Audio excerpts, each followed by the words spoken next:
မြစ်ကြီးပေါ့နော်တချို့နေရာဒေသတွေဆိုလို့ဒီမှာရေတွေကခန်းသွားပြီနော်ဒါအရင်ကဒါငလင်မဟုတ်ခင်ဒါရေတွေရှိတာပေါ့နော်ရေတွေရှိပြီးအခုကရေတွေကခန်းသွားပြီဒီမှာပြီးလို့ရှိရင်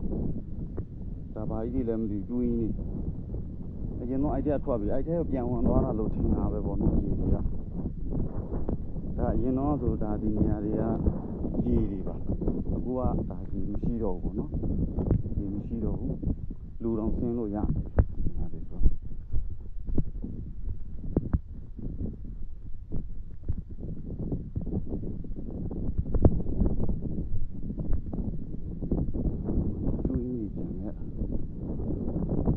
ပြန်တော့ပိတ်သွားကြတယ်နော်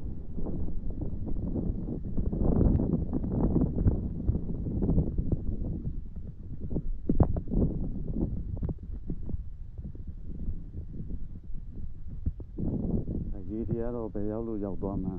မသိတော့ဘူး